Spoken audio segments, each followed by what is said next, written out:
विचारों मेरी भावना बड़ी संसार राग द्वेष कामादिक जीते सब जग जान लिया सब जीवों को मोक्ष मार्ग का निस्पृह हो उपदेश दिया बुद्धवीर जिन हरिहर ब्रह्मा क्या उसको स्वाधीन कहो भक्ति भाव से प्रेरित हो यह चित्त उसी में लीन रहो विषयों की भगवान स्वरूप बताइए इस स्वरूप में हूँ लीन थाऊं की भावना बताए साधक की प्रथम भावना तो एवी होनी चाहिए कि परमात्मा स्वरूप में आत्मा में लीन थाऊं પછી એમ ન રહેવાય તો આગળ થોડો દેર કે છે ને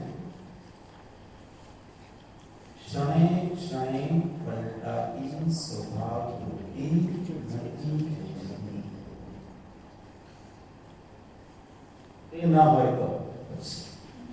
ते ना હોય તો शून्य सिवाय कहीं नहीं ते ना હોય તો अलग अलग है संत सिवाय कहीं दिन भक्ति माली आर्याचरण ते न હોય તો दिन भक्ति માં શુદ્ધ ભાવ લેતા સિવાય તે ન હોય તો માનવાની કોઈ ઈચ્છા પણ એની આ પહેલી ભાવના કરે છે મારું ચિત્ત કોના અંદર લીન રહે ભગવાન કયા ભગવાન એ જેઓએ રાગ દ્વેષ કામ ક્રોધ બધા વિકારો જીતી લીધા છે જે વિતરાગ થઈ ગયા છે સર્વભગ્ન થઈ ગયા છે અને જે નિષ્કારણ જીવોનું હિત કરે છે નિષ્કારણ એટલે સમજી જાઓ કે એમાં પોતાનો કોઈ લાભ નથી એવા પ્રકારનો તે હિત કરે છે હવે એમ કહે છે કે એના જુદા જુદા નામ છે કોઈ એને બુદ્ધ કહે છે બુદ્ધ એટલે જે બુજી ગયો છે બુજી ગયો છે એટલે કે જેણે સમસ્યાનો હલ કરી લીધું છે આપણે પહેલી હોય ને પછી પહેલી બુજાવી પહેલી એટલે સમસ્યા છે ખબર ન પડે એનું નામ પહેલી ખબર પડી ગઈ એટલે પહેલી બુજાવી સોલ્વ થઈ એટલે જેઓ બધી સમસ્યાઓને સોલ્વ કરી લીધા છે ક્યાં સોલ્વ કરી લીધા છે પોતાના જ્ઞાનમાં જે બોધપૂર્ણ છે જ્ઞાનપૂર્ણ છે એનું નામ બુદ્ધ તો તમે એને બુદ્ધ કહો તો આમને કઈ વાંધો નથી કેમ કે જ્ઞાન સ્વરૂપ છે બોધ સ્વરૂપ છે એટલે એનું નામ બુદ્ધ છે બુદ્ધ કોઈ વ્યક્તિ નથી જે સહજ જ્ઞાન સ્વરૂપ થઈ ગયા છે એ બુદ્ધ છે કોઈ છુપાયેલો નથી એમનાથી જ્યાં અજ્ઞાન હોય છે ત્યાં કંઈક ને કંઈક અંદર અંદર અંદર અંદર જાણવાની કંઈક ઈચ્છા હોય અને જ્યારે બધું જ જાણી લીધું તો પછી જાણવાની કઈ ઈચ્છા રહેતી નથી દરેક જીવને કંઈક ને કંઈક જાણવાની ઈચ્છા હોય છે અને જે બધું જાણી લે તો પછી જાણવાની ઈચ્છા રહેતી એટલે સંતુષ્ટ થઈ જાય છે એટલે બુદ્ધ પુરુષો સંતુષ્ટ છે પછી કહે છે કે એને કોઈ વીર કહે તો વાંધો નહીં વીર ગુણની અપેક્ષાથી ભગવાનને વીર કહેવામાં આવે છે ક્યાં છે नामवीर, स्थापनावीर, प्रज्ञावीर और भाववीर। બસ નામ વીર છે. વીર એટલે જે વીર્યવાન છે, શક્તિ સંપન્ન છે, એટલે એને વીર કીધું છે. શક્તિ કોને કહેવાય? સામાન્ય રીતે વ્યક્તિ એમ જાણે કે હું આ ટેબલ ઉપાડી લઉં એ મારી શક્તિ, 10 જણાને હું હરાવી દઉં એ મારી શક્તિ. આ કોઈ શક્તિ નથી. શક્તિ નામ છે સ્થિર રહેવાનું સામર્થ્ય. તમે કેટલા સ્થિર રહી શકો છો, સ્વભાવમાં કેટલા સ્થિર રહી શકો છો, એ તમારું સામર્થ્ય છે. પોતાનો સ્વભાવ જ્ઞાન દર્શન છે. જ્ઞાતા દ્રષ્ટા પણ એટલે વગર વિકલ્પીએ કરીએ, રાગ દ્વેષ કર્યા વગર માત્ર જ્ઞાતા દ્રષ્ટા સાક્ષીભૂત સમભાવમાં આપણે કેટલો રહી શકીએ, એ આપણો વિવેક છે. તો ભગવાન જે છે એ અનંત કાળ સુધી પોતાના આત્મ સ્વભાવમાં ટકી રહે છે. જે ટકી રહેવાની શક્તિ છે એનું નામ વીર છે. એટલે ભગવાનને વીર કહેવામાં આવે છે. આપણે એમને મહાવીર કીધા, પરમવીર કીધા. વીર ગુણની અપેક્ષા ભગવાનને ઘણા બધા ઉપસર્ગ આવ્યા, પરીક્ષા આવ્યા, પણ પોતાના સ્વભાવમાં ટકી રહ્યા, સમતામાં ટકી રહ્યા.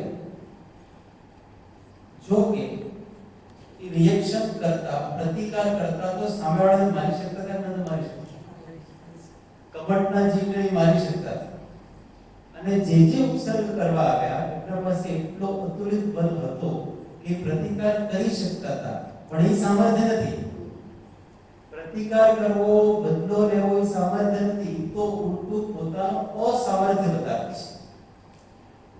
તમે સહન ન કરી શકતા એટલે રિએક્ટ કરો છો. અને જે શાંત રહી શકે છે એ બલશાળી છે, સામર્થ્યવાન. ભગવાન મહાવીર છે, પરમવીર છે, કેમ કે તે પોતાના સ્વભાવમાં વીર છે. વીરત્વ પ્રગટાવવાનો અર્થ આ છે. કૃપાળુદેવ કહે છે કે 10 લાખ સુગતોને હરાવવા સહેલું છે, પણ મનને જીતવું એના કરતા અઘરું છે. એક ક્ષણ પણ મનને તમે સ્થિર રાખી શકો તો તમે ખૂબ સામર્થ્યવાન છો. આપણે દૈનંદિન જીવનમાં જોઈએ છીએ કોઈ 24 કલાક કામ કરી શકે,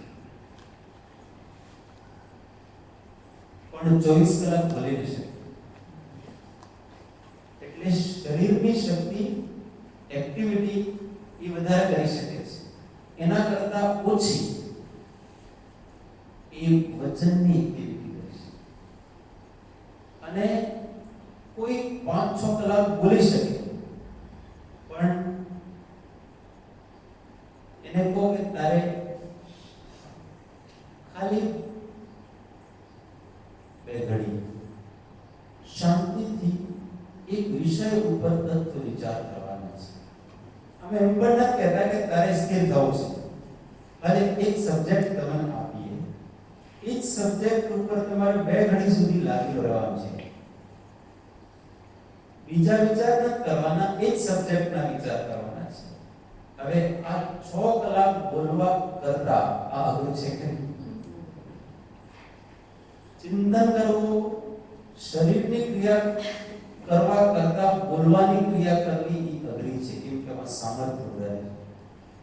બોલવા કરતા ચિંતન કરવું અઘરું છે, કેમ કે એક વિષય ઉપર લાવવા માટે તમને મનને ત્યાં એક વિષયમાં કન્સન્ટ્રેટ કરવું પડે છે, એકાગ્ર કરવું પડે છે.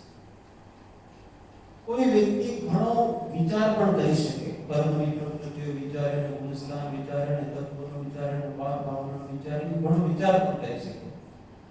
પણ હવે એને કહીએ કે તારે કોઈ વિચારવાનું નથી, માત્ર 1 સેકન્ડ માટે વિકલ્પ રહિત થઈને રહેવાનું છે. આ પેલા કરતા અઘરો કે તમે મને વિચારવાનું બધું વિચારી શકો, પણ તમે આમ ન વિચારવાનું કહો એ અઘરું છે. એટલે મનને નિર્વિકલ્પ રાખવું એ સૌથી અઘરું કામ છે. એનો અર્થ એમ છે કે એમાં શક્તિ વધારે છે. શારીરિક ક્રિયા કરવામાં શક્તિ વધારે નથી જોઈએ, આખો દિવસ કર્યા કરશે. બોલવામાં એટલી બધી શક્તિ વધારે નથી જોઈએ, ચિંતન કરવામાં એના કરતા વધારે જોઈએ. અને ચિંતનને સ્વરૂપમાં રોકી રાખવા માટે સૌથી વધારે શક્તિ 1 મિનિટ 1 સેકન્ડ નિર્વિકલ્પ સમાધિમાં જવા માટે મહાસામર્થ્યની જરૂર છે. કેમ કે ત્યાં સ્થિર રહેવું પડે છે.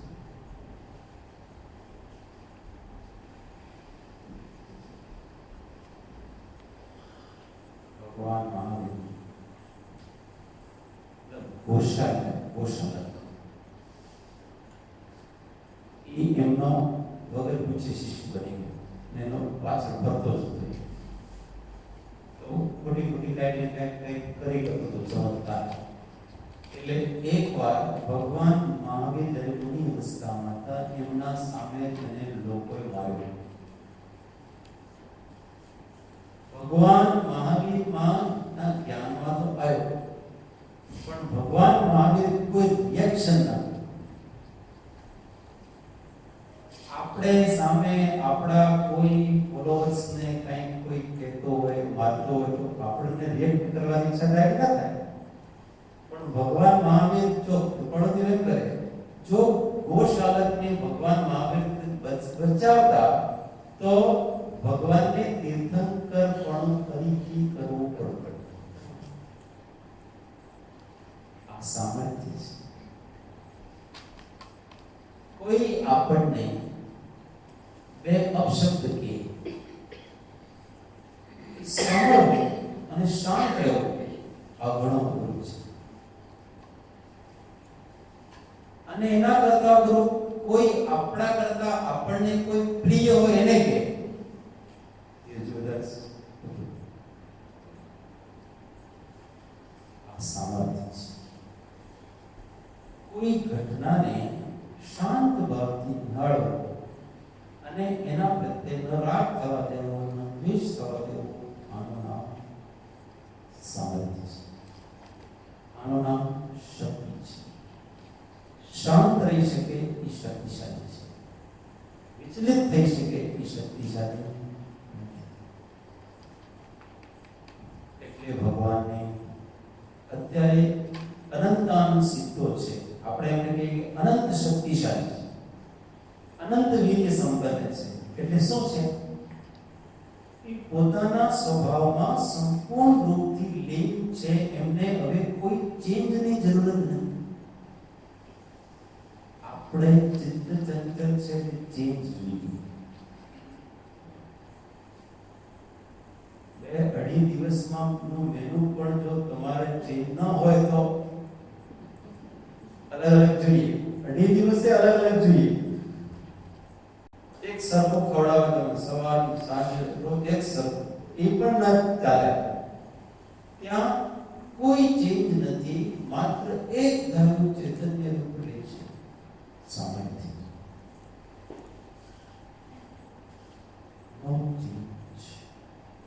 કોઈ મનોરંજન, કોઈ ઇન્દ્રિયના વિષય, કોઈ સત્સંગ નહીં, કોઈ સ્વાધ્યાય નહીં, કોઈ નવું ચિંતન નહીં, છતાં પણ સ્વરૂપ મગ્ન છે. એટલે નવો આનંદ. એમને આનંદ પણ નથી. ભગવાનને આનંદની કોઈ આવશ્યકતા નથી. એ પોતાના જ્ઞાન સ્વભાવમાં લીન છે. એટલે એ આનંદમય છે.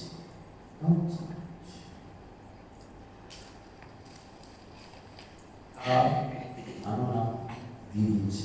આનું નામ શક્તિ છે. આનું નામ સામર્થ્ય છે. એટલે કોઈ એને વીર કહે છે, કોઈ એને જીન કહે છે. જીન એટલે ઇન્દ્રિય અને મનને જેણે જીતી લીધા છે એનું નામ જીન જીન એટલે ભૂત નહીં, એક જિંદગીનો અર્થ ભૂત પણ થાય, પ્રેત. પણ અહીંયા જીન એટલે ઇન્દ્રિય અને મનની જિંદગી છે.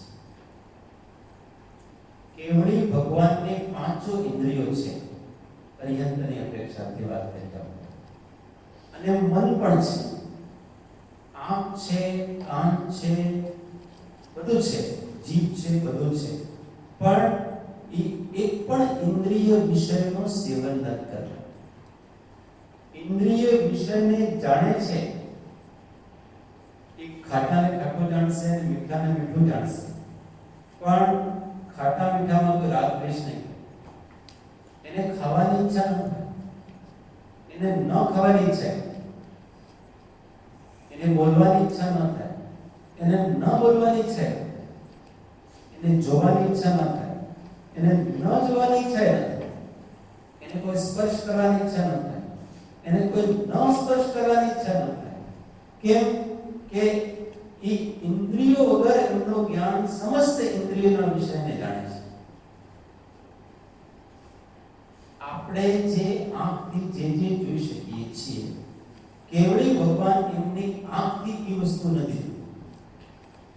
એમની આંખ છે, પણ એ આંખથી નથી જોતું, એ પોતાના જ્ઞાનથી જુએ છે.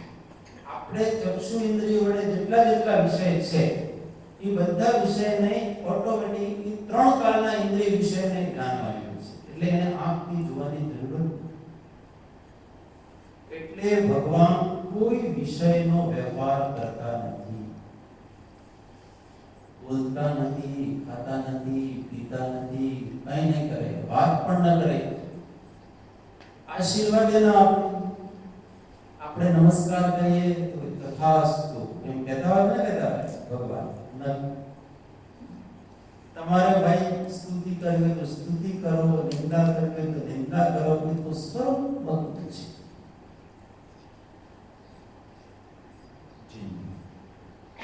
પોતાની ઇન્દ્રિયો અને મનને કંટ્રોલ, એટલે જીવ કંટ્રોલ શું? કંટ્રોલ તો મુનિ કરે છે, કંટ્રોલ જ્ઞાની કરે છે, અને તો જીતી લીધા છે. કંટ્રોલ કરવામાં તો હજી વિષયોની ઈચ્છા થાય અને પછી આપણે કંટ્રોલ કરીએ, પણ અહીંયા તો જીતી જ લીધા છે. એનો કામ જ નથી, ફંક્શન જ નથી. મનોવર્ગણાનું મન છે, પણ ચિંતન નથી, એનો કોઈ ફંક્શન નથી, એ કામમાં રહેતા છે. કેમ કે એમને મતિ જ્ઞાન, શુદ્ધ જ્ઞાન હોય તો મનની જરૂર પડે. એમને મતિ જ્ઞાન અને શુદ્ધ જ્ઞાન છે ને, એટલે મનની જરૂર નથી, કેવળ જ્ઞાન છે. સંપૂર્ણ ઇન્દ્રિયાતીત અને મનથી અતીત થઈ ગયા છે. પણ બધા મનના વિષય અને ઇન્દ્રિય વિષયને જાણે ખરા. એવું નથી કે ભગવાનને છે આંખો નથી, એટલે કોઈ કલર ન દેખાતો. કેવળ જ્ઞાનમાં કલર દેખાય કે નહીં? અત્યારે સામે કિંતનભાઈ બેઠા છે, દર્શનભાઈ બેઠા છે, તો કિંતનભાઈ સફેદ પહેરી રાખ્યું છે અને દર્શનભાઈ પીળું પહેરી રાખ્યું છે. તો ભગવાનને જ્ઞાનમાં એ કલર અલગ અલગ દેખાતો હોય ન દેખાતો હોય. આ તો દર્શન ઇન્દ્રિયના આંખનો વિષય છે ને. દર્શન ઇન્દ્રિય વિષયથી સફેદ, કાળું, ધોળું એ દેખાય. હવે એને આંખ તો છે ને, તો આ કેવી રીતે ધોળો ને પીળું દેખાતું હોય? એમને તો એક અંધારો દેખાતો, પણ એવો નથી. આપણને પ્રત્યક્ષ આંખથી જેટલો ધોળો દેખાય છે, એનાથી અનંત ગણો વધારે સફેદ એમના જ્ઞાનમાં ઇન્દ્રિયથી જેટલું સ્પષ્ટ જાણી શકીએ, એના કરતા વધારે આંખ વગર એનાથી વધારે સ્પષ્ટ જાણી શકીએ.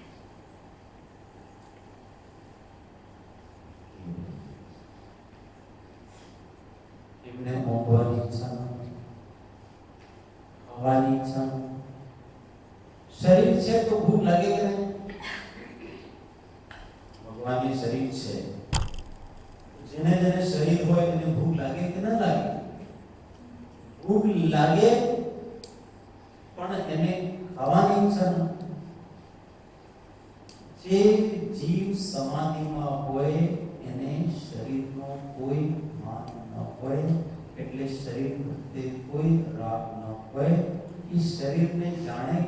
શરીર છે એ કર્મના ઉદયને જાણે કે આ ઉદય છે, પણ એના અનુસાર કોઈ ક્રિયા ન હોય. થોડી વાર તમને ભૂખ લાગી છે,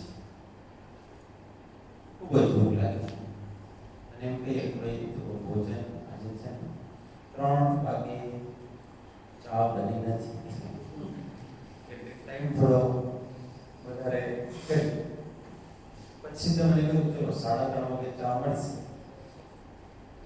એટલી વાર શું કરીએ, ચલો ત્યાં મંદિરમાં જઈ અડધો કલાક કંઈક ભક્તિ કરીએ, કીર્તન કરીએ. તમે એમ કરીને ભક્તિ ભજન કરીને ચિંતનમાં ઊંડા ઉતરી ગયા. હવે તમારે ચા પીવાની હતી, પણ એ અડધો કલાક સુધી તમારી ચા પીવાની ઈચ્છા થશે કે નહીં થશે? તમારું મન જ ખતમ થઈ ગયો હોય આખું. હવે તો મળે તો ઠીક છે, ન મળે તો ઠીક છે. બાહ્ય જગતની જાગૃતિ થાય છે ત્યારે ખાવા પીવાની છે,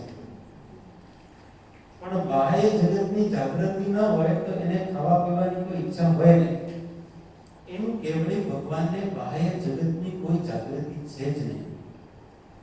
ખૂબ જ ભૂખ લાગી અને છોકરો કે મમ્મી મારે ખાવું છે, પછી એને તું સુડાવ. હવે એને ભૂખ લાગે નહીં ઊંઘમાં. હવે ભૂખ ખતમ થઈ ગઈ. કેમ? બાહ્ય જગતનું સંજ્ઞાન ખતમ થઈ ગયું નિદ્રામાં. હવે જો ઉઠશે અને બાહ્ય જગત જણાશે ત્યારે ફરી ભૂખ લાગશે, પણ જેટલી વાર નિદ્રામાં રહેશે એને ભૂખ ન લાગે, તરસ ન લાગે. પ્રેક્ટિકલ કરજો. અને શરીરનું ભાન હોતું નથી, શરીરથી અતીત થઈ જઈએ તો શરીર સંબંધી કોઈ ચેષ્ટાઓ નથી. ક્યારેક તમને એમ હોય રાતના સુતા અને સુતા સુતા ઈચ્છા થઈ કે ચલો આપણે વોશરૂમ જઈએ એક વાર. રાતના ઉપડ્યો આપણે, એવામાં કોઈ તમારે ફોન આવી ગયો અને વોશરૂમ જવા કરતા હતા એટલે ફોન આવી ગયો ઇમ્પોર્ટન્ટ. ઉપર 10-15-20 મિનિટ સુધી તમે વાત કરી અને પેલું ભૂલી ગયા તમારે ત્યાં વોશરૂમ જવું હતું, લઘુ શંકા માટે જવું હતું, અને પછી તમે સુઈ ગયા. હવે તમને ઊંઘ આવી. હવે સવારે જ્યારે ઉઠશો ને ત્યારે તમને જવાની ઈચ્છા થશે. હવે આ ક્યાં ગયું? હજી ઈચ્છા થઈ ક્યાં ગઈ? જે સેન્સેશન થયું ક્યાં ગઈ? તમારા ઊંઘમાં હોય જ નહીં.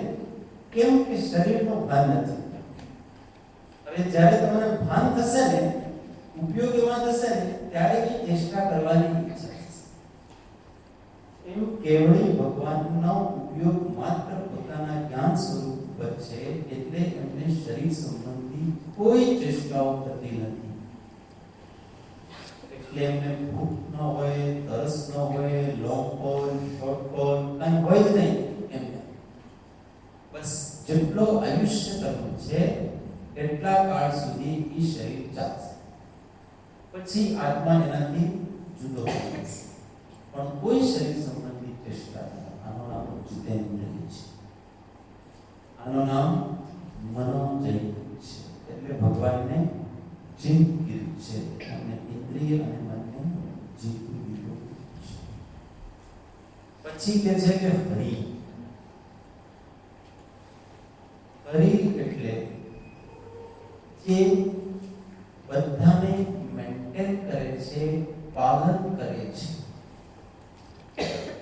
સાચવે છે, એનું નામ હરિ છે. આપણે અહીંયા હિન્દુ ધર્મમાં, સનાતન ધર્મમાં 3 પ્રકારના દેવતાઓની કલ્પના કરી છે: બ્રહ્મા, વિષ્ણુ, મહેશ. અહીંયા હરિ, હર અને બ્રહ્મ, આ 3. હરિ એટલે વિષ્ણુ, હર એટલે મહેશ અને બ્રહ્મા એટલે જીવ. તો હરિ એટલે વિષ્ણુ, જે બધામાં વ્યાપક છે અને વ્યાપક થઈને બધાને ચલાવે છે. તો દરેક જીવમાં શું વ્યાપક છે? પ્રદેશે પ્રદેશે એની ચેતના વ્યાપક છે. અને એ ચેતના જ ચલાવે છે. પ્રત્યેક આપણા જેટલા ગુણ છે અને જેટલી પર્યાયો છે એમાં ચેતન દ્રવ્ય વ્યાપક છે. વ્યાપક છે એટલે એને વિષ્ણુ કીધું છે. પોતાનું પાલન કોણ કરે છે? આપણું પાલન આપણે કરીએ છીએ કે કોઈ બીજા કરે છે? ભગવાન. એટલે આપણો દેખરેખ કોણ કરે છે? આપણું સંરક્ષણ કોણ કરે છે? ચારેય ગતિઓમાં આ જીવ જ પોતે પોતાનું લાલન પાલન વગેરે કરે છે. બીજા કંઈ કરતા આ જીવ જ કર્મ કરે છે. એનો ઉદય આવે છે. આ જીવ જ એની ગતિમાં જાય છે. આ જીવ જ એને ભોગવે છે. આપણે આત્મામાં બીજો કોઈ કરવા વાળો નથી. જાતે આ સૃષ્ટિ વ્યવસ્થા એવી છે કે દરેક દ્રવ્ય જાતે પોતે જ બધું કરે છે. બીજું દ્રવ્ય એના માટે કાંઈ કરતું નથી. એટલે એને પોતાના દરેક પ્રદેશમાં એ ચૈતન્ય રૂપથી વ્યાપ્ત છે. એટલે એને વિષ્ણુ કીધું છે. પોતે પોતાને ચલાવે છે કે આપણે બીજા ચલાવીએ. નાનો બાળક જન્મ થયો અથવા એ ગર્ભમાં આવ્યો તો એને મોટો કોણ કરે છે?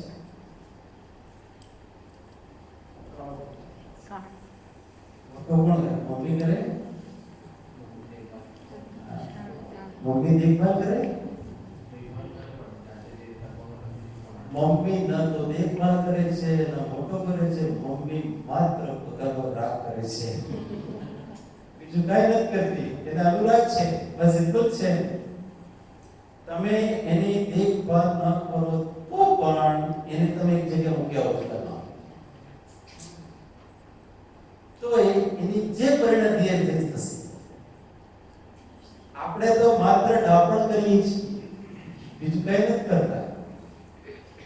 આ જગતમાં દરેક પદાર્થ પોતાના હિસાબથી વૃદ્ધિ પામે છે અને પોતાના હિસાબથી નાશ પામે છે. દરેક પર્યાય પોતાની શક્તિથી ઉત્પન્ન થાય છે, પોતાની જ શક્તિથી નાશ પામે છે. આપણે ખાલી અહંકાર કરીએ છીએ અને રાગ કરીએ છીએ કે જો અમે મારા છોકરાને મોટો કર્યો. શું મોટો કર્યો?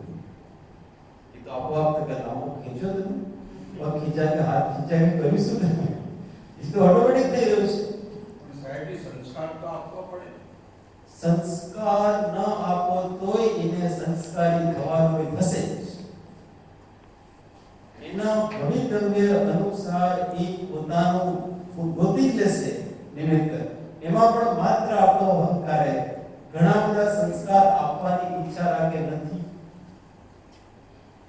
રાવણના પિતાશ્રી મોટા ઋષિ હતા. એને એમ કે ઉત્તમ બ્રાહ્મણ બનાવો જન્માવને. અને ઘણા બધા એવા છે કે રાક્ષસ જેવા હોય એના દીકરા સંતમાં કોઈ સંસ્કાર નથી આપતા. કોઈ આપણે સંસ્કારની વાત કરીએ છીએ કે સંસ્કાર પણ પોતાના કર્મના ઉદયથી અને ભવિતવ્યના ઉદયથી ઓટોમેટિક ઉત્પન્ન થાય છે. અહીંયા કોઈ જીવ હોય ને અહીંયાથી કોઈ ભોગ ભૂમિમાં જન્મ લે ઇન્સાન જુગલિયા. ઠીક છે, તમે બેન ક્યાં છે આપના? હા, તમે બંને માત્ર કોઈને દાન વગર આપ્યું, ઠીક છે, અને તમે ભોગ ભૂમિનો અનુભવ કર્યો. પછી ત્યાં તમે જન્મ લીધો. ત્યાં ભોગ ભૂમિમાં એવી વ્યવસ્થા છે કે યુગલિયા પેદા થાય અને પેદા થતા જ એમના મમ્મી પપ્પા બંને ગુજરી જાય. હવે આને દેખરેખ કરવા વાળો કોઈ નથી. બંને એમના અંગૂઠામાં અમૃત હોય એટલે અંગૂઠો ચૂસીને મોટા થાય. 21 દિવસમાં ઉત્તમ ભોગભૂમિમાં 21 દિવસમાં સંપૂર્ણ વિકસિત થઈ જાય. અને હવે સંસ્કારની વાત કરું છું. પુરુષો 64 કલા સંપન્ન થઈ જાય છે, સ્ત્રીઓ 64 કલા સંપન્ન થઈ જાય છે અને પુરુષો 72 કલા સંપન્ન થઈ જાય છે 21 દિવસ. કોઈ સંગીતની ટ્રેનિંગ નહીં, કોઈ નૃત્યની ટ્રેનિંગ નહીં, કોઈ ખાવા પીવાની ટ્રેનિંગ નહીં, કોઈને ભણાવવાની ટ્રેનિંગ નહીં, કોઈની કોઈ ભાષાની ટ્રેનિંગ નહીં, બધી ભાષાઓ આવડે છે, બધો સંસ્કાર ઓટોમેટિક સૌથી સુસભ્ય ઇન્સાન ત્યાં થઈ જાય છે. બોલો હવે તમે સંસ્કાર આપો છે ક્યાં કામ આવે છે? કર્મના ઉદયના અનુસાર એ બધા ઓટોમેટિક થાય છે. કોઈ દેવલોકમાં જાય તો કોઈ બેન હોય એને ગાતા આવડે, નાસ્તા આવડે કાંઈ, અને મને દેવી બની ત્યાં અંતર્મુહૂર્તમાં સુંદર નવયૌવના બની જાય છે. ગાતા આવડી જાય, એવું ગાતા આવડે છે કે આમ લતા મંગેશકર તો કાંઈ ના લાગે. ક્યાં થયું? એના કર્મના ઉદય. શુભ કર્મના વિપાકથી ઓટોમેટિક જીવ કલા સંપન્ન, સંસ્કાર સંપન્ન થઈ જાય છે. અશુભ કર્મના ઉદયથી ઓટોમેટિક એ જીવ નિકૃષ્ટ પ્રકારના સંસ્કારોથી યુક્ત થઈ જાય છે. હવે પૂછો તો પુરુષાર્થ ક્યાં રહ્યો? પુરુષાર્થ એ જ છે એને શુભ અને અશુભ પરિણામ કરે. શુભ અને અશુભ પરિણામથી શુભ અને અશુભ પરિણતિ થાય છે. એ પરિણામ કરવા એનો પુરુષાર્થ છે. તો આપણે તો ખાલી આપણા પરિણામ કરવાના છે, બાકી બીજી વસ્તુની પરિણતિ તો ઓટોમેટિક થવાની છે. ખાલી એક જીવ અહંકાર કરે છે કે મેં આ કર્યું, આ કર્યું, આ કર્યું, આ કર્યું, શું કર્યું, બધું થયું છે. होता जगत स्वयं परिणाम, मैं करता जग का क्या काम. प्रत्येक द्रव्य પોતાની યોગ્યતાથી જો નિમિત્ત મેળવી લે છે, એવી પરિણતિ થાય છે, એવી જ મનોભાવ છે, આ સિદ્ધાંતને દ્રઢ કરો. કરના ક્ષેત્રે પ્રમાણ, કરના ક્ષેત્રે પ્રમાણ. આનાથી આપણે શું થઈ ગયું? વજન વગર ના દીજીએ, અહંકાર વગર ના દીજીએ, હાર વગર ના દીજીએ. આપણે તો માત્ર આપણો રાગ આપણે કર્યા વગર રહેવાનું નથી.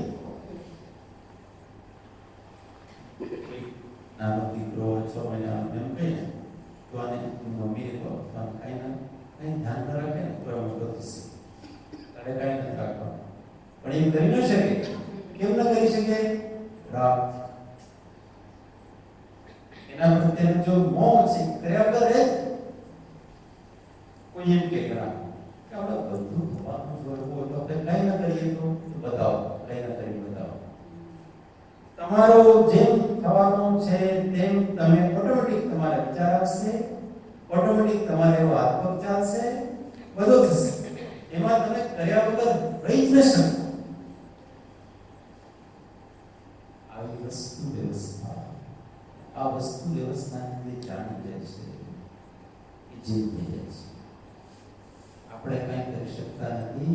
આત્મા જ્ઞાન સ્વયં જ્ઞાન જ્ઞાન અન્યત પરોયમ પરભાવસ્ય કર્તાત્મા મોહોયમ વ્યવહારતા. એટલે હરિ એટલે જાતે જ પોતે પોતાનું બોલે છે, એ એમાં વ્યાપ્ત થઈ ગયેલી છે. હર એટલે નાશ કરે છે, પોતે જ અવસ્થા ઉત્પન્ન કરે છે, એ બ્રહ્મ. બ્રહ્મ એટલે જો પેદા કરે છે. મહેશ એટલે જે નષ્ટ કરે છે. તો આ આત્માથી પોતે જ આત્માની અનેક અવસ્થાઓ ઉત્પન્ન થાય છે.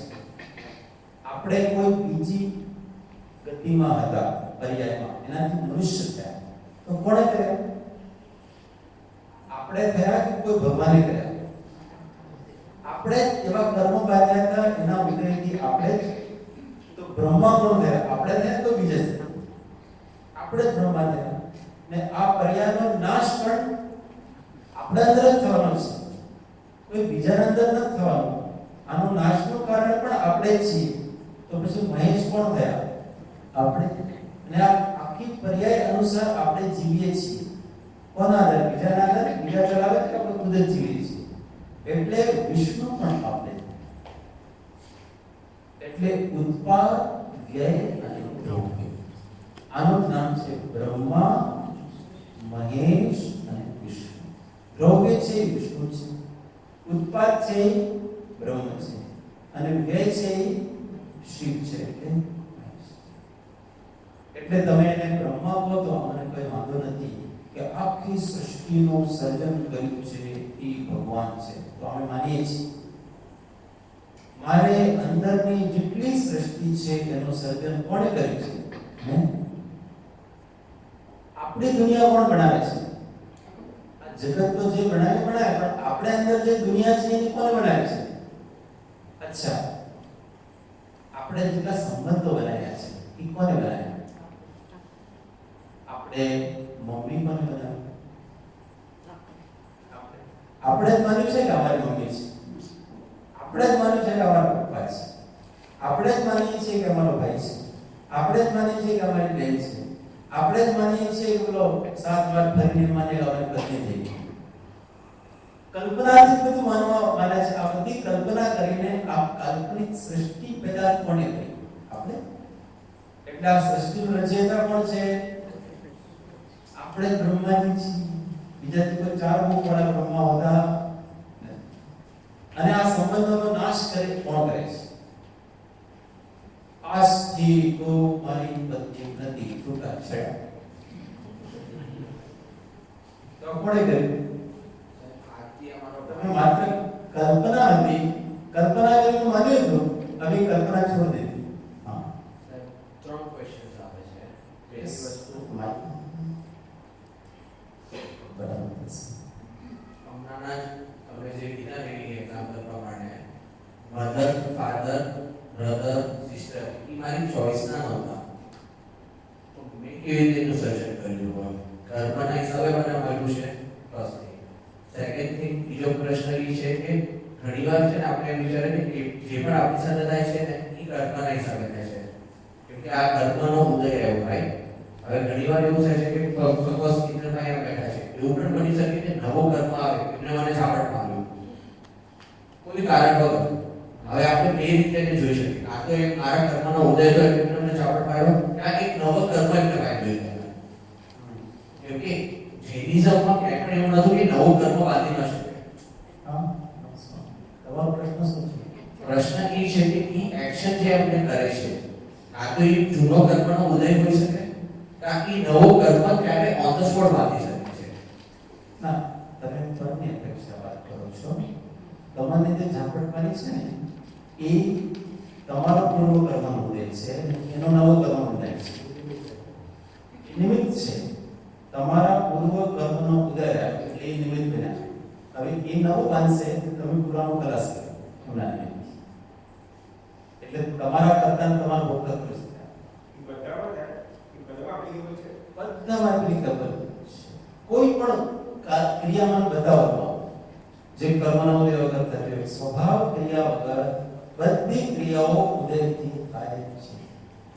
એ ઉદય એટલા કારણે મને ન હોય, એમને કર્મ વાગ્યું, પણ હવે એમને એ કર્મ એમનો રોગવો હોય, પણ મારો એ કર્મનો ઉદય છે તો એ નાશક છે. ક્વેશ્ચન ઇઝ કે એમને મને મારવાનું મન થયું, પણ હવે પુરુષાર્થથી એમનો હાથ રોકી શકે છે, જેમ મહાવીર સ્વામી ભગવાન ગૌશાળાને બચાવી શકતા હતા, એમને બચાવ્યો નહીં. એમનો એ હાથ મૂકી શકે એમાં કઈ વાંધો તો એ ટાઈમ મારો ઉદયમાં એ નિમિત્ત પડે બીજું કોઈ નિમિત્ત આવી શકે. તમારો કાં તો ઉદય મંદ પડે ને એમનો હાથ રોકાઈ જાય. તો મારો કર્મ બાકી છે, એ ટાઈમનો મારો કર્મ બાકી છે, તો હવે બીજી ટાઈમ પણ એ ઉદયમાં આવી શકે. જો તમે એ મંદ પડે તો ત્યારે એમને મન થાય કે નથી મારવું, અને પછી બીજો દબેલો હોય તો બીજાને નિમિત્ત ઉદયમાં આવી જાય. એટલે મારે ખાવાની ખાવાની પાક છે એ તો પાપ જ છે, એમાં કોઈ જરૂર નથી. કર્મો કર્યા ભૂતકાળમાં જન્મો લઈ તે કર્મનો પણ ભોગવ્યા માર્ગ એકે. કર્મો કરેલું કર્મ જો પરિણામ આપે મુજ ને તો મુજ કરેલા કર્મનો કઈ સમજાય નહીં પડતા. આ એક અપેક્ષા છે. બીજી અપેક્ષા એ છે કે તમે જો તપસ્યા કરી અને કર્મની અનુભાવ શક્તિને નષ્ટ કરી નાખો તો એનો ફળ તમને ન મળે. ધેટ મીન્સ કે પુરુષાર્થનો પણ રોલ આવે છે. એ તો પુરુષાર્થ ના પણ પડે. પુરુષાર્થને ના પડે. બધું કર્મ હિસાબે નથી થતું. બધું કર્મ હિસાબે નથી થતો, પણ બધો પુરુષાર્થ, નિમિત્ત, ભવિતવ્ય એ બધું મળીને 5 કારણ મળે.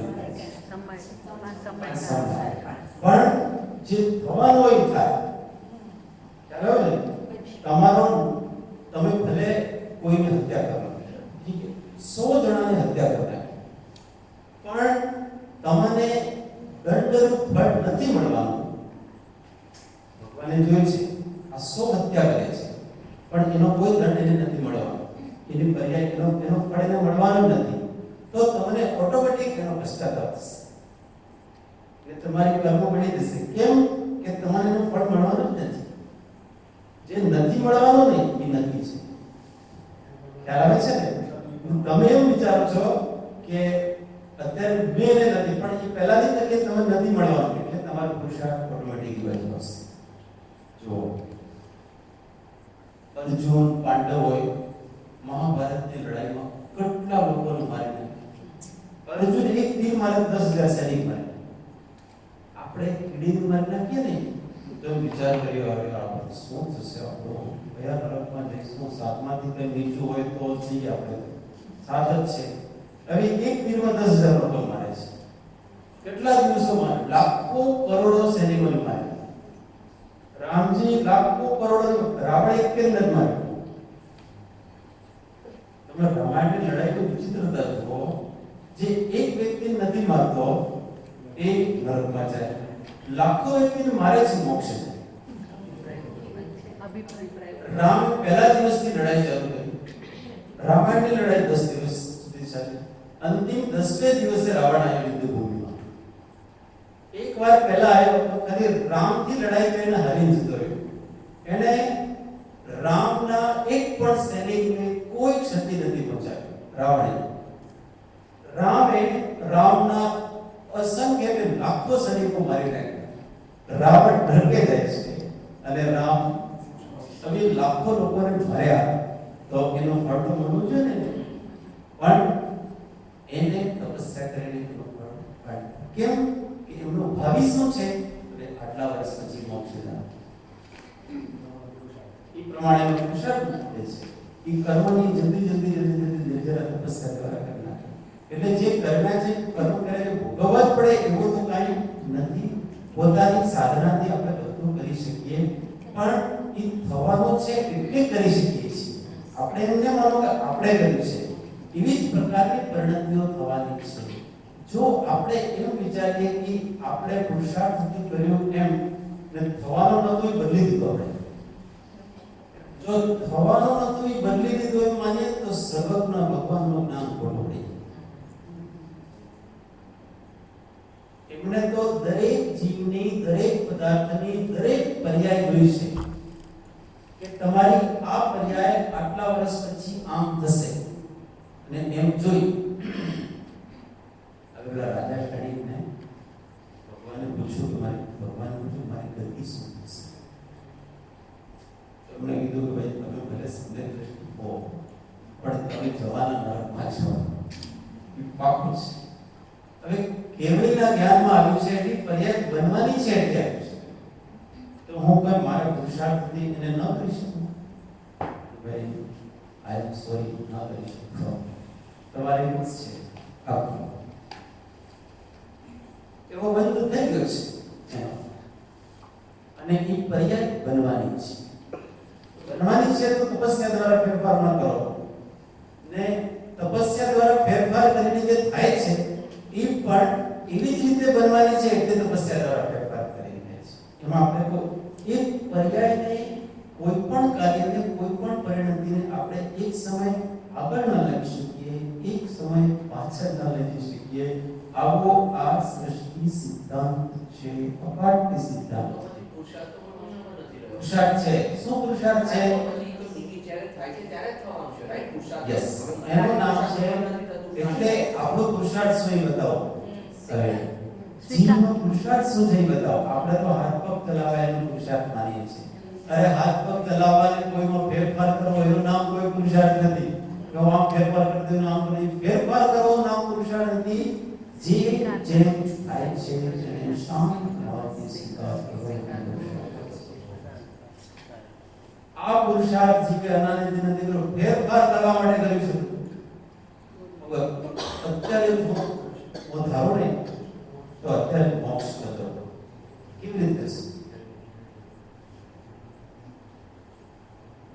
એટલે વસ્તુ તત્વને સ્વીકાર કરો, એનું નામ પુરુષાર્થ. તમે પર્યાયને ફેરફાર કરવાનો પ્રયત્ન ન કરો. આ સમ્યક પુરુષાર્થ આજે આ સુધી નથી કર્યો, એમને કરી લીધો. હરિહર બ્રહ્મા, પછી કે ઉસકો સ્વાધીન કરો અથવા સ્વતંત્ર છે, કોઈથી બંધાયેલા નથી, કર્મના આધીન ન થાય, કોઈ રાગના આધીન નથી, દ્વેષના આધીન નથી, કશાયના આધીન નથી, સ્વતંત્ર. અલગ અલગ દર્શનોમાં ભગવાનના જુદા જુદા નામ છે. આવા જે ભગવાન છે એને કહે છે કે ભક્તિ ભાવ से प्रेरित हो यह चित्त उसी में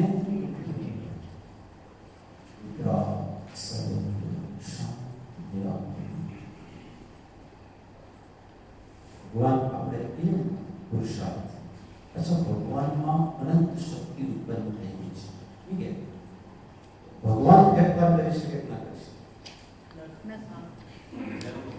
બોલો, ભગવાન ફેરફાર કરી શકે ના કરી શકે? ભગવાન છે.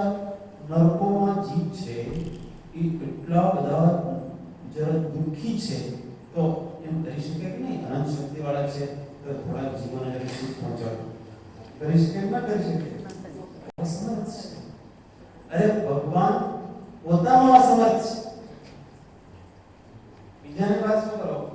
પેલા ભસ્મ ગ્રહ બેસતું હતું એટલે ઇન્દ્રદેવ કીધું કે ભગવાન આપ થોડા વર્ષો જીવો તો આ ભસ્મ ગ્રહ છે ને એ ઉપાધિ ટળી જાય, પંચમ કાળનો પ્રભાવ જો ઓછો થઈ જાય. तो मैं मेरे आयुष्य कर्म का एक समय भी कम ज्यादा नहीं कर सकता. अनंत वीर्य संपन्न व्यक्ति એમ કહે છે કે હું 1 સેકન્ડ પણ વધારે ન જીવી શકું. તો ભગવાન જે નથી કરી શકતા કોઈનો ફેરફાર, એ આપણે ફેરફાર કેવી રીતે કરીએ છીએ? જે ભગવાને સાધના કરી છે, શું સાધના કરી છે? એમને માત્ર ને માત્ર વસ્તુ સ્વભાવને સ્વીકાર કરવાની સાધના કરી છે. શું કર્યું ભગવાન? નીકળેગા, બધા સંબંધ તોડીને નીકળેગા અને શાંત રહ્યા. કોઈ ઉપસર્ગ કરે, કોઈ ઠીક છે, કોઈ સ્તુતિ કરે, કોઈ ઠીક છે. એમ કરતા કરતા કરતા કરતા આ શાંત ભાવમાં, સ્વીકાર ભાવમાં, સમભાવમાં કર્મો કરતા જાય છે, સંસ્કાર કરતા જાય છે, નવા કર્મ બાંધતા નથી. એ તો એટલું જ કરે છે કે નવા બાંધતા નથી અને પોતાના શાંત સ્વભાવમાં રહે છે, એટલે એનાથી પુરાણા કરતા જાય છે, ઉદીર્ણા થતી જાય છે. ભગવાન એમણે કોઈ નવો પુરુષાર્થ નથી કર્યો, જબરદસ્તી પુરુષાર્થ નથી કર્યો કે મારે હવે જલ્દી મોક્ષ જવું છે. જલ્દી કેવી રીતે જાય? એને 12.5 વર્ષ લાગે તો લાગે જ. આદિનાથ ભગવાનને 1000 વર્ષ લાગ્યા. હવે એમનો કોઈ મહાવીર ભગવાન કરતા એમનો કોઈ સહન ઓછો, એમનો કોઈ પુરુષાર્થ ઓછો હતો, પણ કોઈ પર્યાયને પહેલા ન લાવી શકે. પછી આપણે કે આ બધી નિર્જરા કરીને આપણે એ કર્મની અપેક્ષા, ઉદ્ગલની અપેક્ષા છે, પર્યાયની અપેક્ષા નથી. કેમ કે એ પર્યાય ઉદીર્ણાથી થવાની, એ ઉદીર્ણા નિમિત્તથી કોઈ પર્યાય એના કાળથી થાય, કોઈ ઉદીર્ણાપૂર્વક થાય. ઉદીર્ણાપૂર્વક થાય એને આપણે નિર્જરા કહીએ છીએ, પણ એ પર્યાય એ સમય થવાની. બસ એનો કર્મ ઉદયના કારણે કોઈ પાસે આયુષ્ય કર્મ 90 વર્ષ 50 વર્ષનો થયો તો એને સત્યદંશ કર્યું, તો એ 50 વર્ષમાં મરી ગયો. તો કોઈ વહેલો મરી ગયો? એ વહેલો નથી કર્યો. મરવાનો ટાઈમ તો ફિક્સ જ હતો, પણ એ જે 40 વર્ષ ચાલવાવાળા આયુષ્ય કર્મના નિષેધ હતા ને, એ એને જલ્દી કરી નાખ્યા. એ નિષેધની અપેક્ષા એને એમ કહેવાય કે અકાલ મરણ. મરવાના સમયની અપેક્ષા મરણ નથી. ભગવાને એ જોયું છે કે આને પાસે કોઈ ભગવાનને પૂછે કે એવડી ભગવાનને કે આ જીવનું આયુષ્ય કર્મ કેટલું છે? તો ભગવાનને વાણીમાં આવે કે આનું આયુષ્ય કર્મ 90 વર્ષ. પછી ભગવાનને પૂછે કે આ મરશે ક્યારે? તો ભગવાને કહે 50 વર્ષે મરી જશે. તમે બોલો, અકાલ મરણ સમજમાં આવે છે ને? એટલે જે દેહ અને આત્માને જુદો થવાનો જે સમય છે એમાં કોઈ ફેરફાર નથી થયો. અહીંયા એમાં કોઈ 50 વર્ષે મરશે તો 50 વર્ષે મરશે, પણ એને જો ધીમે ધીમે એ આયુષ્ય કર્મ ચાલે તો એવી સંભાવના છે કે એ 90 વર્ષ સુધી ચાલી શકે, પણ ચાલવાના નથી. 50 વર્ષે ઉદાહરણ આપીને એટલે આ પૂતગલની અપેક્ષાથી નથી, નિર્જરા વગેરે છે, કોઈ પર્યાયની અપેક્ષાથી નથી કે કોઈ પર્યાય મેળવી આવી જાય છે, એવું કાંઈ છે. ત્યાં તો જ્યારે જેમ બનવાનું છે એમ બનવાનું છે, એમ માન્યા વગર છૂટકો નથી. ઘણા કે અમે શા માટે પુરુષાર્થ કરવો? તો તમે શા માટે નહીં, તમારું જે થવાનું એના અનુસાર તમે કરશો, કર્યા વગર તો જ નહીં. આ સાહેબ સમજાવો ને પાછું. હા. આત્માને જે તમે વાત કરી એ તો ભટકે હા એ બરાબર. બોડીની એની નથી આ ના આયુષ્ય કર્મ છે. આયુષ્ય કર્મ 90 વર્ષ. એના પાસે આયુષ્ય પૂરું થાય છે 50 વર્ષ. અને દેહ અને આત્માનું જે અનુભવ એ 90 વર્ષ છે. હા, બરોબર ને? એટલે તમને સમજાવું. હા, એ જરા અને અહીંયા છે ને એક ઘડો છે, ઠીક છે? એ ઘડામાં પાણી છે. હવે એમે તમે એટલું છેદ કર્યું કે ટીપું ટીપું પાણી પડે છે. હવે કોઈને પૂછો કે આ ઘડાનું પાણી કેટલી વારમાં ખાલી થશે? એક ટીપું ટીપું પડે છે તો કેટલી વારમાં ખાલી થશે આ ઘડાનું પાણી? તો એમ કે ભાઈ 2 કલાકમાં બધો ઘડો ખાલી થઈ જશે. પછી તમે અંદરથી વધારે પૂરો કરી લેજો તો હવે ફટાફટ થઈ ગયું. બસ આનો નામ છે. તો એક ઘડામાં 2 કલાક ચાલી શકે એટલું પાણી છે, પણ એ પાણી ખાલી થવાનો જે સમય છે ને ફિક્સ છે. આ સમય ઉપર એ ખાલી થઈ જશે. એના પાસે પાણી એટલું છે કે જો ધીમે ધીમે થશે તો એ ચાલી શકે, પણ ધીમે ધીમે થવાનું નથી. આ વસ્તુ એમ આયુષ્ય કર્મના જે નિષેધો છે ને, જ્યારે કર્મ બંધાય છે ત્યારે એને સ્થિતિની રચના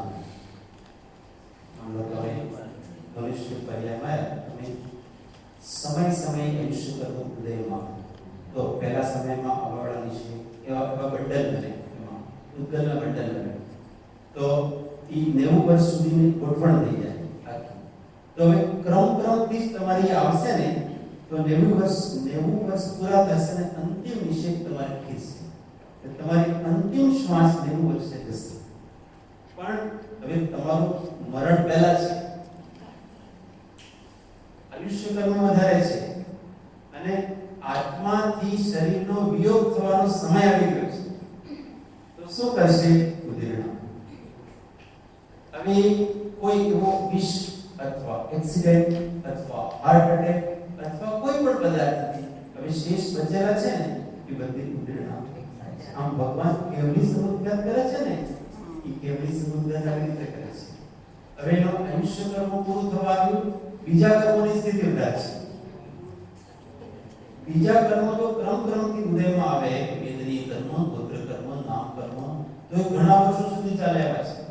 અને એનો આયુષ્ય કર્મ છે હવે થોડી વારમાં અંતર્મુહૂર્તમાં નષ્ટ થવાનો છે, સિદ્ધ થવાના છે. એના નક્કી છે. અંતર્મુહૂર્ત પછી સિદ્ધ થવાના છે, એ નક્કી છે. અને નામ કર્મ છે હજી એક કોડાકોડી સાગર બાકી છે. પછી બધા હજારો વર્ષો સુધી નામ કર્મ ચાલે એમ બાકી છે. હવે એની સ્થિતિને ઉદીર્ણ કરે છે, એટલે સમૃદ્ધતા કરે છે અને પ્રથમ વેદી લે છે અને નષ્ટ કરી નાખે છે. પણ એ સિદ્ધ થવાનો સમય ફિક્સ છે. એ મરવાનો સમય ફિક્સ છે. એ તમે ઉદીર્ણપૂર્વક મરશો કે તમે ક્રમથી મરશો એના ઉપર કઈ લેવો દેવો પેલો નથી.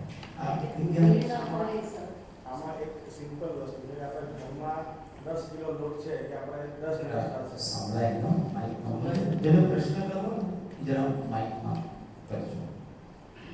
એટલે તમે સમજી ગયા.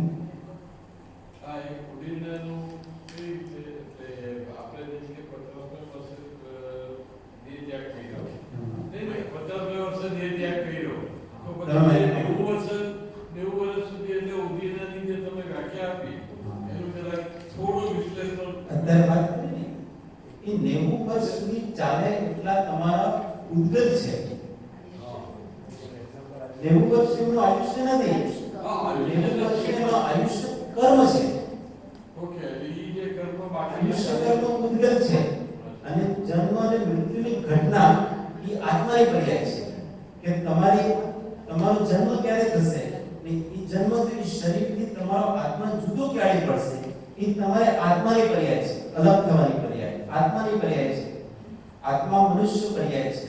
હવે મનુષ્ય પર્યાય છે માનો બીજી પર્યાયમાં જવાનો એ પર્યાયનો સમય ફિક્સ છે. આયુષ્ય કર્મ માનો તમારી પાસે ઉદ્ગત વધારે છે એના તો એ શું કરશે ઉદ્ગીર્ણા થશે ઓટોમેટિક. જે ઉદ્ગીર્ણા થઈ ને એ ઉદ્ગલો પહેલા ઉદયમાં આવી જશે ઉદયાવલીમાં નષ્ટ થઈ જશે.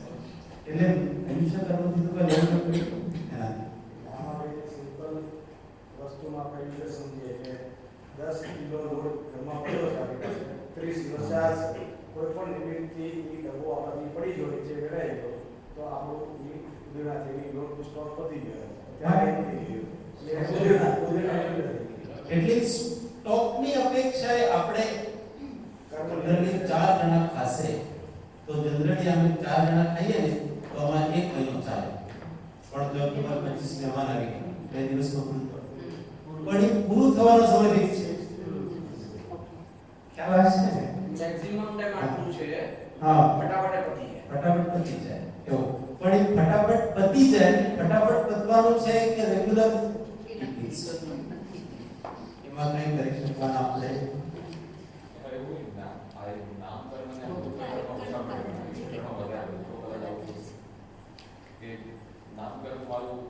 ઓછા હોય તો નવું ના લાવી શકો વધારે હોય તો ઘટાડી શકો પરંતુ તમે એને કર્મ બાંધી અને પછી તે રીતે હવે નામકર્મની બીજા ભાવનો વધારી શકો આ ભાવનો ન વધારી શકો. તો ઈચ્છા મૃત્યુ થઈ શકે. ઈચ્છા મૃત્યુ થઈ શકે. ઈચ્છા મૃત્યુ નામની કોઈ વસ્તુ હોતી નથી.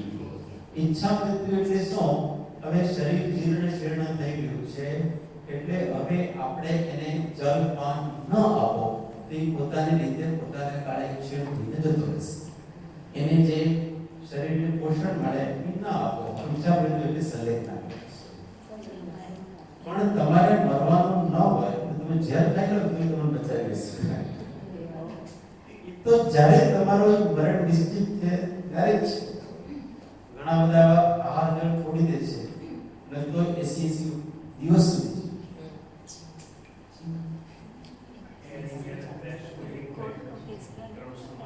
હા એ ક્રેશ છે ને અમદાવાદમાં એક બચી ગયા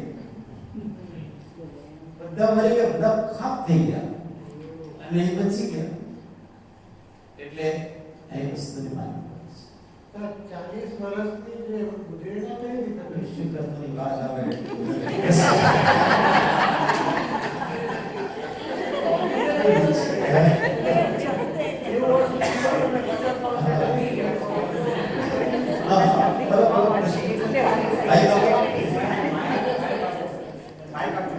સૌથી ઇન્ટરેસ્ટિંગ ટોપિક છે. બધા મરવાનો ડર છે. જલ્દી ખપાવ. ભાઈ તમે છે આરામ કરવાનો લાઈક સારું છે.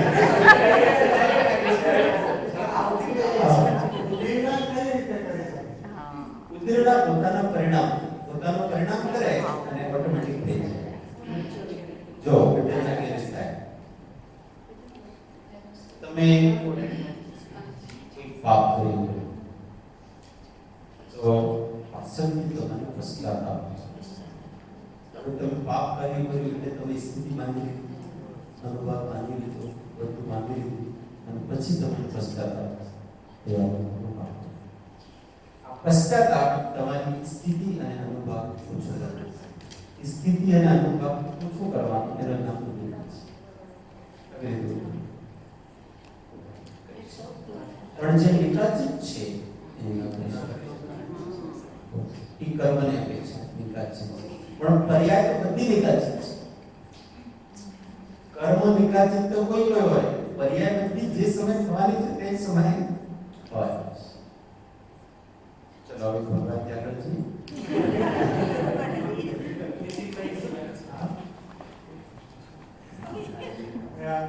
સ્વાધ્યાય ભક્તિ ધ્યાન ને બધું કરીએ છીએ, પણ એ બધું કરીને અંતે એક જ કરવાનું છે કે જેટલો બને એટલો આત્મનિર્ભર કરીએ અને તત્વનો નિર્ણય કરીએ અને જ્ઞાતા રસા લેવાનો અભ્યાસ કરીએ.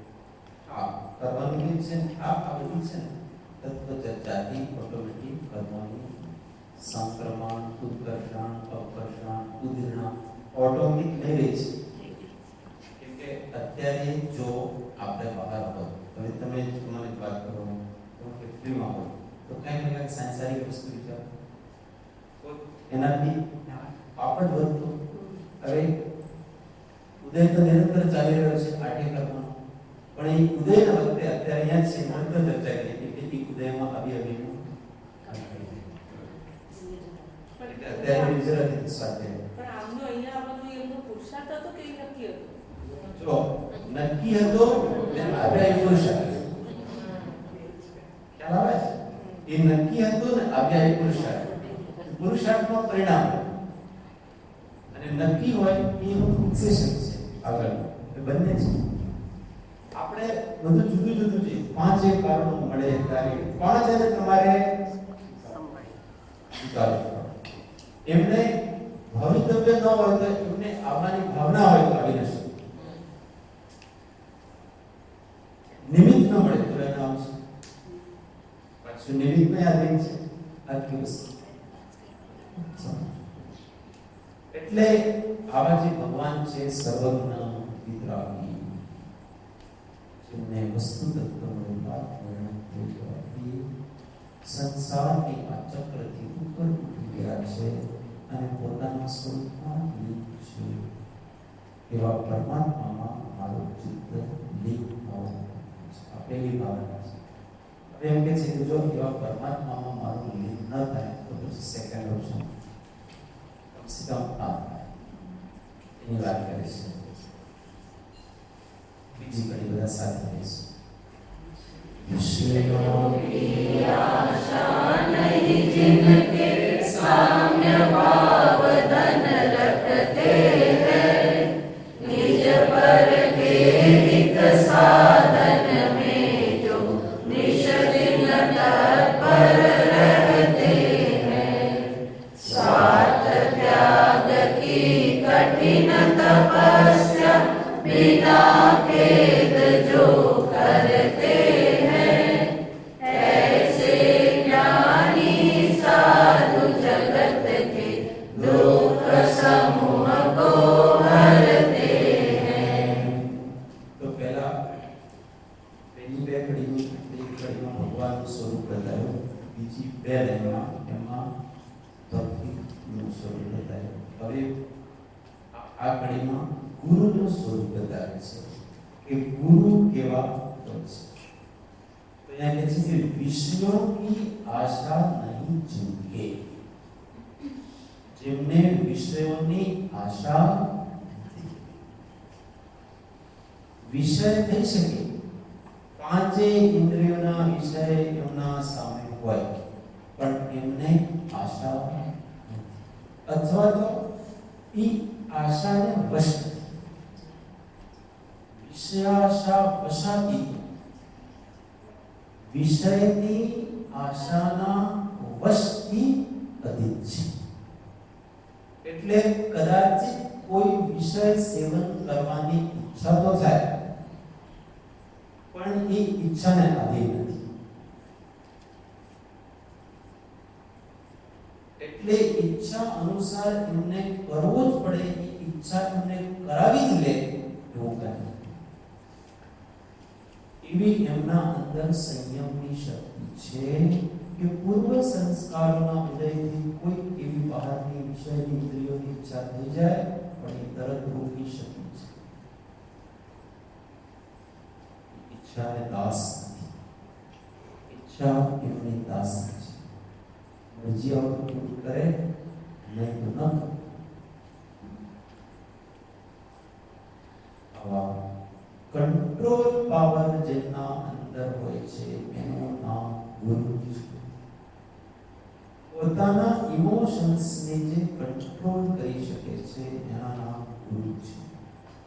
એનું નામ સંત છે, એનું નામ જ્ઞાન છે. જ્ઞાન છે એનું નામ જ્ઞાની નથી. બધું જાણે છે, બધું આવડે છે એટલે જ્ઞાની નથી. જ્ઞાન એનું નામ છે કે એ જ્ઞાનના બળથી બહારમાં જાતી વૃત્તિને કંટ્રોલ કરી શકે છે. એનું નામ જ્ઞાન છે.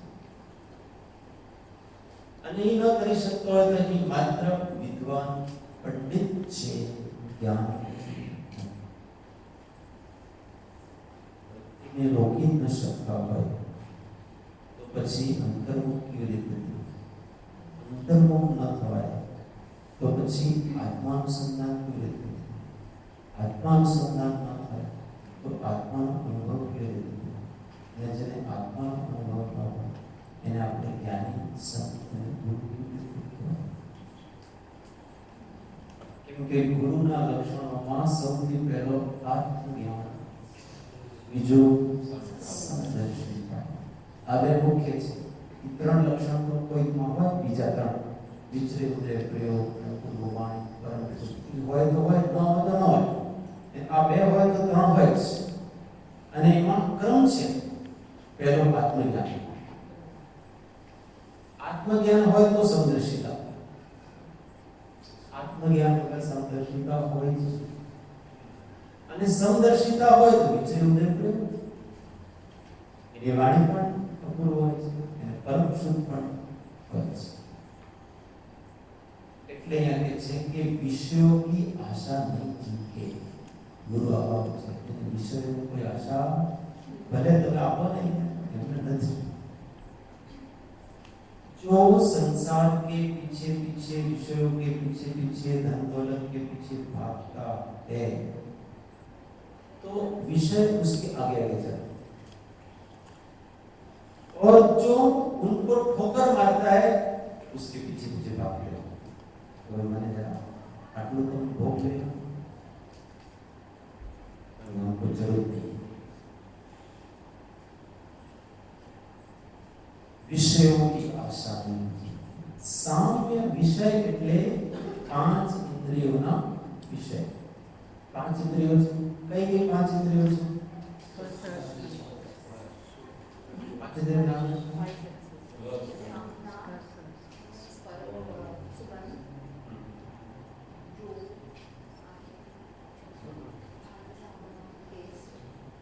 સ્પર્શ ઇન્દ્રિય. એનાથી આપણે શું કરીએ છીએ? કોઈ બીજું સ્પર્શ કરી કરતું ગરમ વગર. રસનાઇન્દ્રિય સ્વાદ લેવાનું કામ કરે છે. જ્ઞાનેન્દ્રિય ગંધનું કામ કરે છે. આંખ છે એ કલરનું કામ કરે છે. અને કાન છે તે સાંભળવાનું. આ પાંચ ઇન્દ્રિયોનો વિષય છે. વિષય ભલે હોય પણ હવે ઇન્દ્રિય સારું સારું જોવાની ઈચ્છા, કોઈમાં રાગ નથી, કોઈમાં દ્વેષ. ઠંડી હોય કે ગરમી હોય, ઠંડીમાં રાગ નથી, ગરમીમાં દ્વેષ નથી.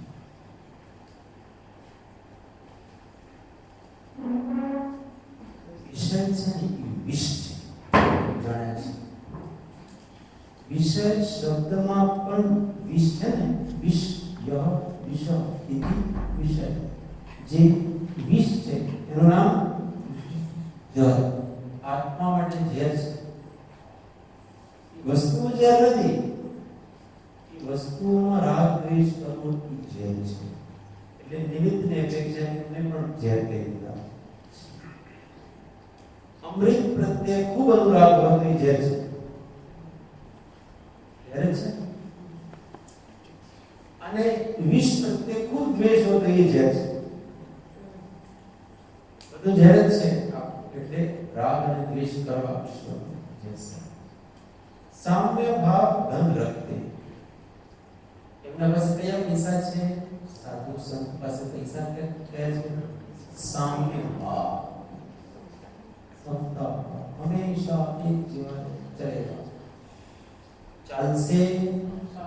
भावसे भावसे गमसे आज पैसा है जिनको कछु न चाहिए वो श्रावण के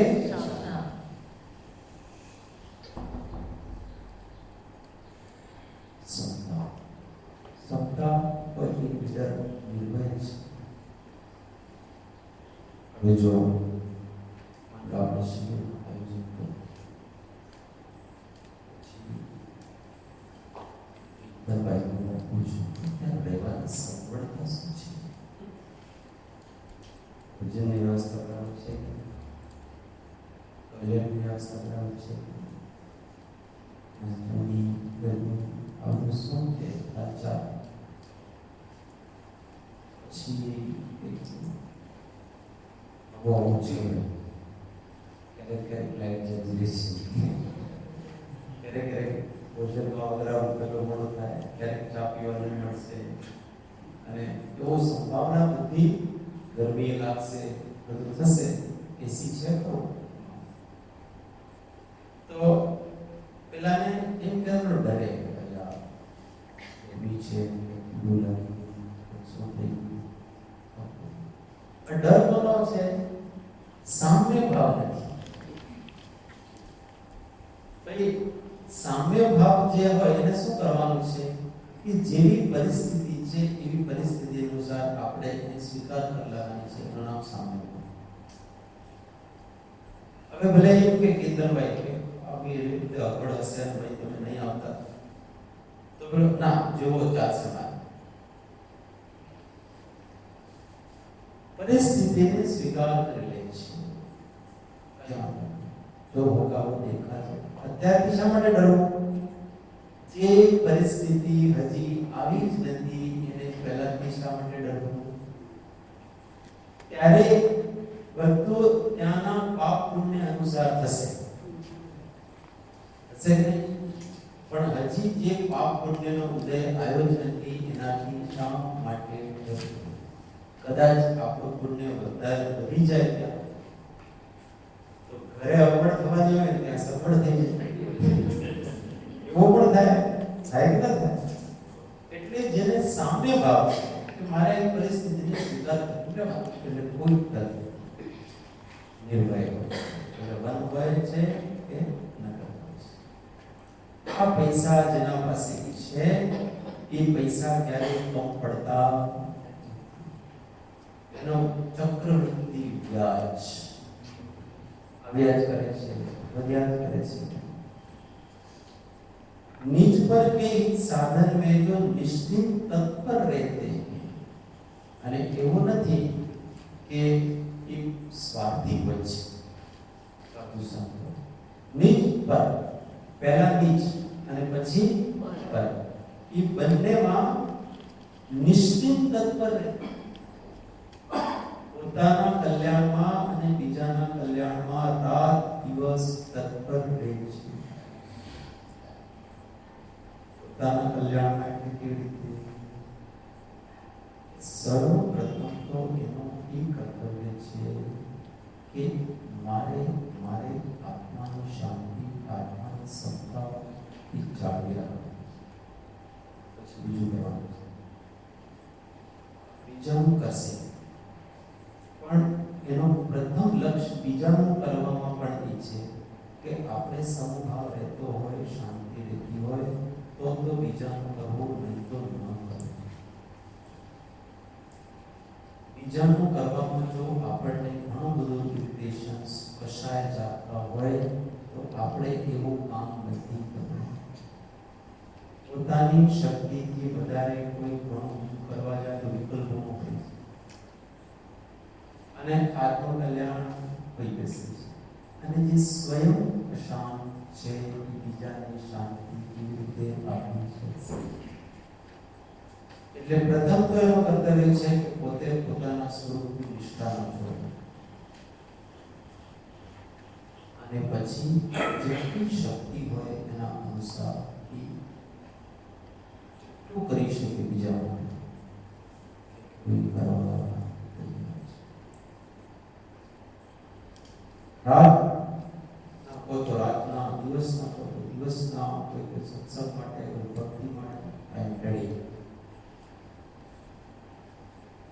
ક્યાંક એમની પોતાની ચર્યામાં કંઈક ગડબડ થતું હોય, હિંસા થતી હોય, તો પછી કે આઈ એમ સોરી,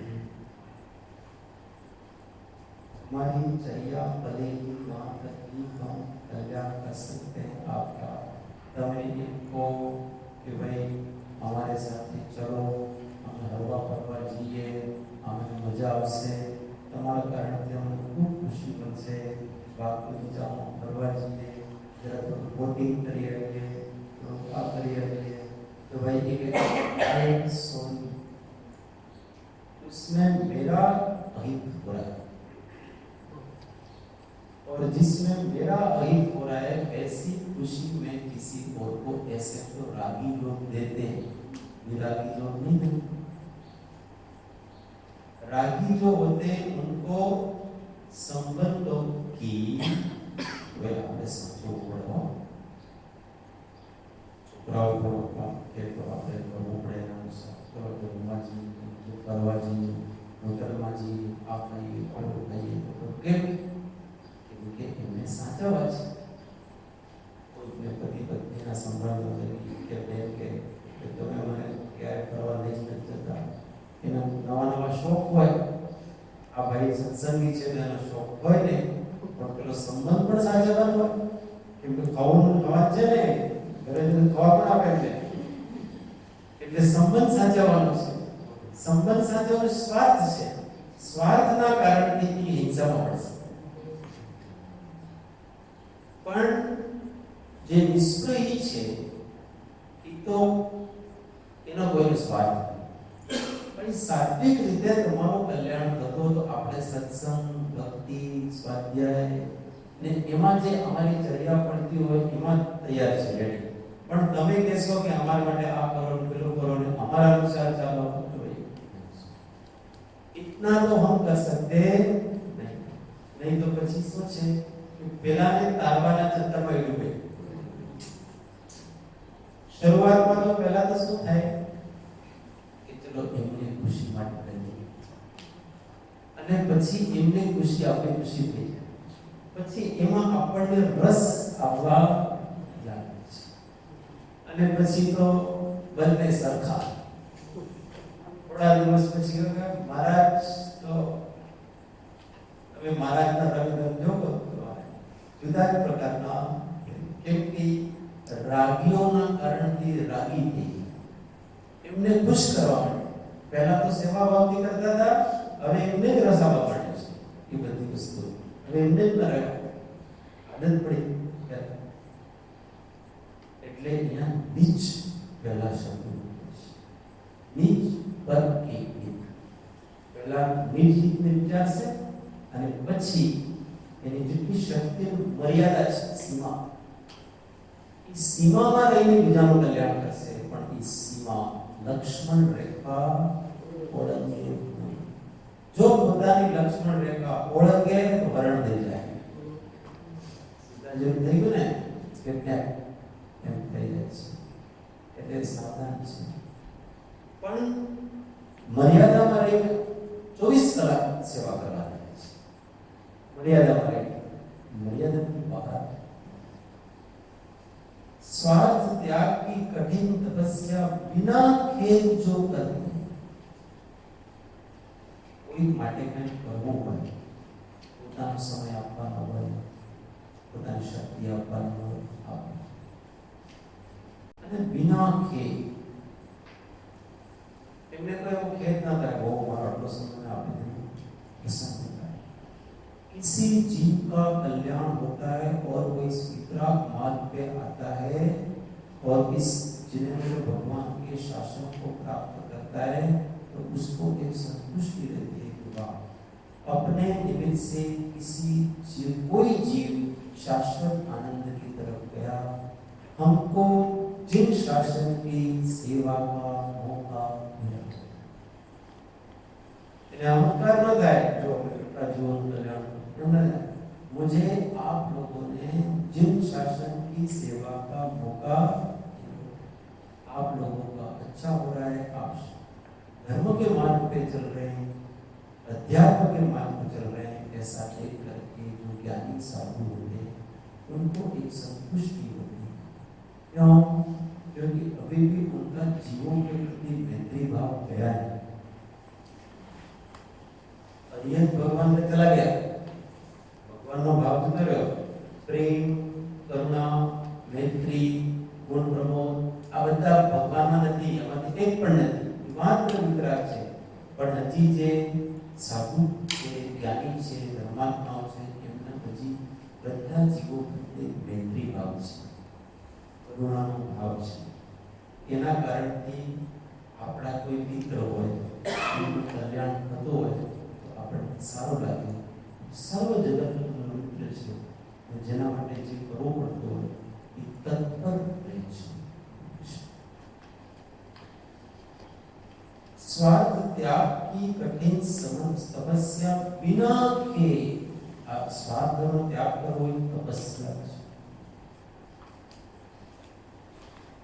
अपना माटे जीवવું અને બીજાની ઈચ્છા અનુસાર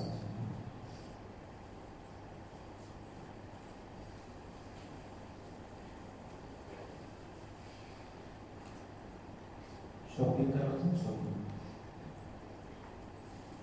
दर्शन भाई ने निक्की बहन बनने शॉपिंग करते हैं। अरे निक्की बहन ने मान लो कोई वस्तु गमी गई, कहीं कोई आभूषण, कोई ड्रेस, कोई साड़ी, कोई वस्तु गमी, मैं પછી મારે લેવું છે। પછી દર્શક ભાઈ પૂછે તો તમને આ ગયું કે નહીં? દર્શક ભાઈ મને ના ગયું, મને ગમ્યું, દર્શક ભાઈ મને ના ગયું। હવે નિક્કી બેન એ લેશે કે નહીં લેશે?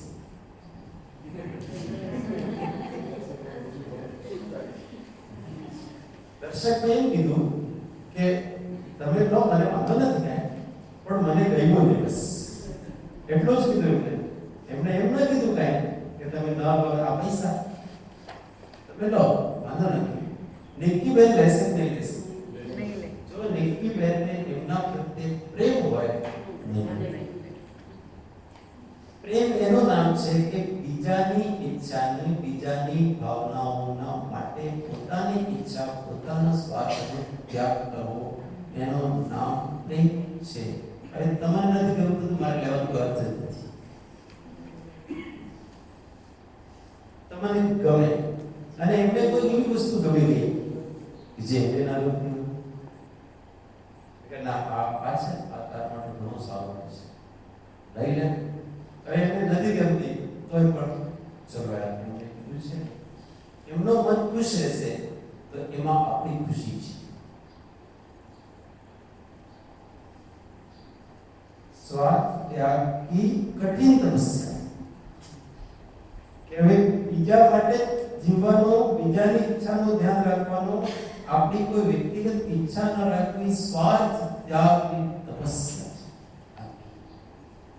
ગ્રસ્ત જીવન જો આપણે સારી રીતે જીવીએ, જો દૃષ્ટિપૂર્વક જીવીએ તો ત્યાં વિતરાગ થઈ જેવો છે।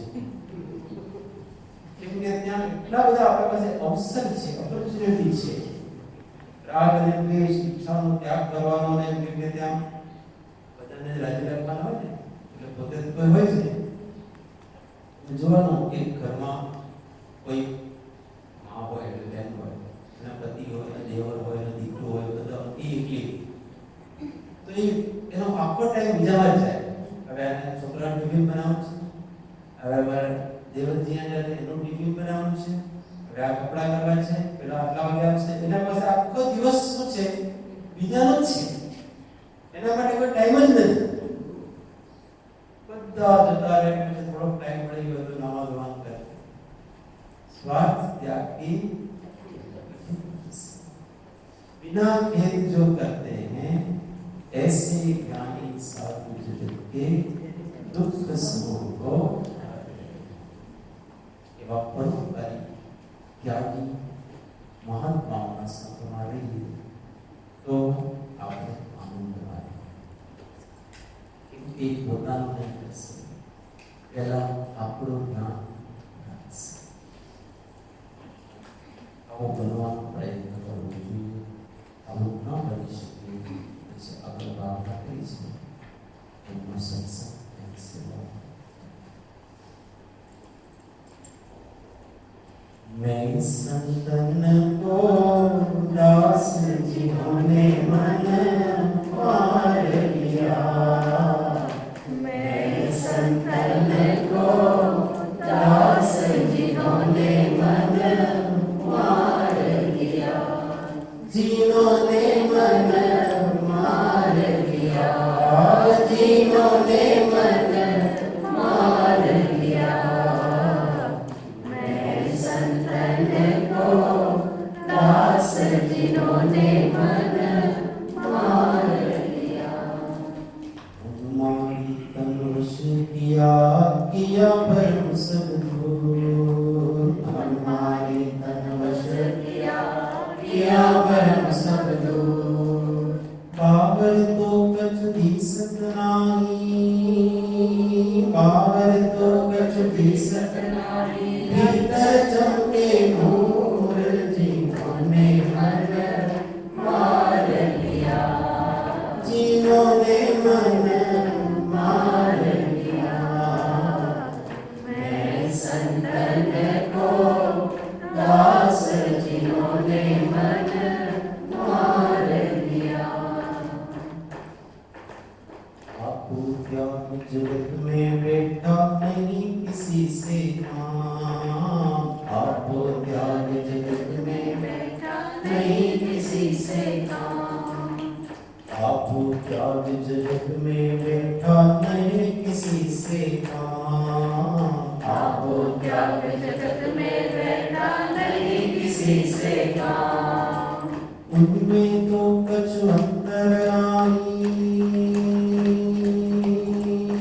उनमें तो कछु अंतर नहीं, संत कहो चाहे राम, जिन्होंने मन मार लिया, जिन्होंने मन मार लिया, मैं संतन को दास जिन्होंने मन मार लिया, श्री जी के सद्गुरु स्वामी किया अमीर सुपार, श्री जी के सद्गुरु स्वामी किया अमीर सुपार, एक बूंद सागर में मिल गई, एक बूंद सागर में मिल गई, क्या करे जमराय, जिन्होंने मन मार लिया, जिन्होंने मन मार लिया, मैं संतन को दास जिन्होंने मन मार लिया, जिन्होंने मन मार लिया, भगवान की देव की सद्गुरु देव की सब संतन की जय, शुद्ध आत्मदेव की जय।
આપણે